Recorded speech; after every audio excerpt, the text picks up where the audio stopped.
face here. But the reason I chose Sanda, I'd always been familiar with it because I'm just like a nerd and I'm interested in all the different martial arts and all that. I read on all the obscure martial arts.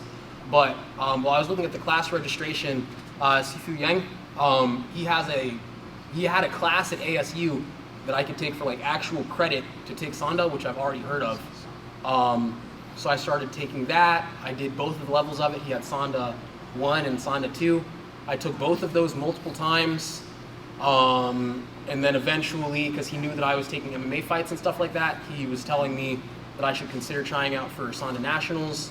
Let's switch sides. And I've just always been a fan of the rule set. I like how it had a lot of stuff that was similar to the martial arts I've already done, like kickboxing and Muay Thai and stuff like that, but it also had some techniques that were different, just because whenever you change the rules, it adds some considerations that some of these other martial arts aren't thinking about. So I think it's a cool advantage that I got to work on kickboxing alongside my takedowns, while a lot of these strikers are only doing their kickboxing and their wrestling separately, you know? To create space, I'm going to step back and kind of sandwich my way in, aiming for double underhooks, but he's going to try to do the same thing to me, so we'll really end up switching sides, right?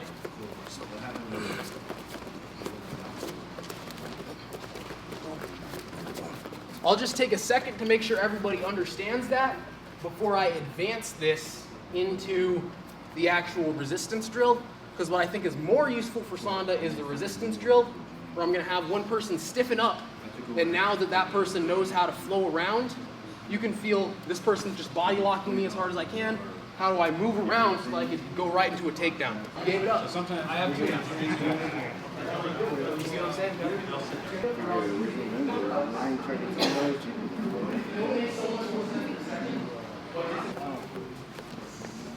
You want to do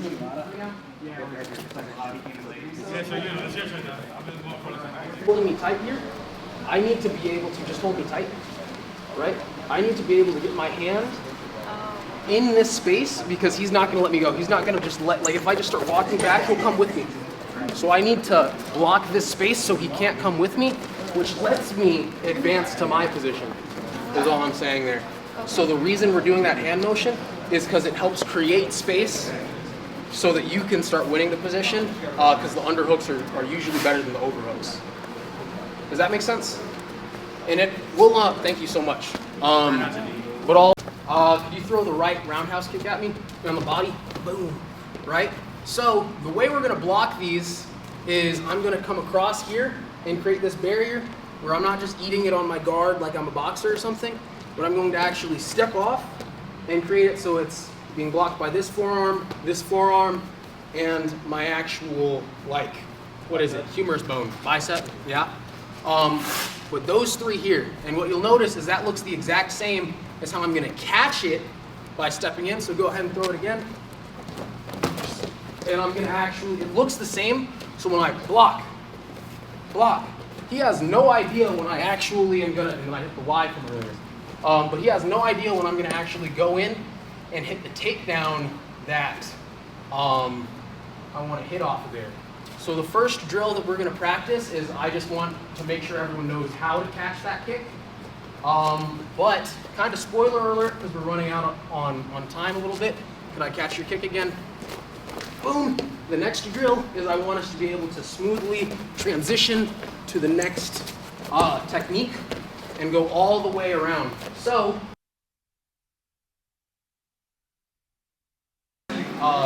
one of yours before I walk around? Kicks? Can you kick him? Yeah, so we do sometimes do that overcatch, but we do that undercatch more because it helps us block at the same time that we're doing it. And it looks the same, so it's hard to read. Relax. Right? Good. So I'm going to come in here, and then my first option, just like I did, I'm going to lift up on his leg, and going to step behind his foot, or we can do the go from the warm-up, or sorry, the go is one of them when we actually reap up. We can do Y, or this other simple one for me. I'm here, that didn't work. I pull across and I go here. In MMA, you could get only like 3-4 fights a year if you're lucky. Like you could probably get more if you're really lucky. But in Sanda, you could potentially, like even if nobody signs up in your bracket and you're the only person there, you could get 2 or 3 exhibitions and get a whole bunch of fights. Like it's a tournament style and everybody is there to get experience.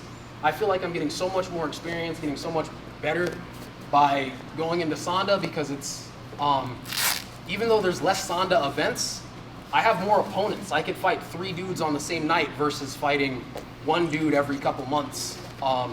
So I feel like I've been getting better experience.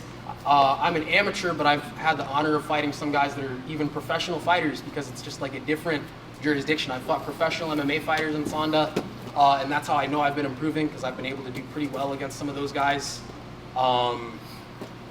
So I really do feel that even though it's different and it's a very different sport, there's enough similarities that it'll help me in my MMA background. And if any of you would be interested in checking out a Sanda competition, there's a lot of transferable skills where your MMA will help your Sanda, but I feel like your Sanda will really help your MMA even more because all the Sanda habits work for MMA for the most part. There's a couple sport-specific things, but not all of the MMA stuff is going to work in Sanda. All right. So the way it works in traditional Chinese martial arts is we keep our feet at about like a 45-degree angle with our heels touching. And what we're going to do is we're going to hold our left hand with a straight palm and make a fist with the other hand and push out. It has to be this way. If we do it this way, that's like challenging someone to a fight to death. Right hand makes a fist, left hand covers it, and then we push it out. All right. So, all right, attention. Salute! And then you guys are going to walk around over here, shake our hand, and then shake each other's hands, and then we're done for today. This way.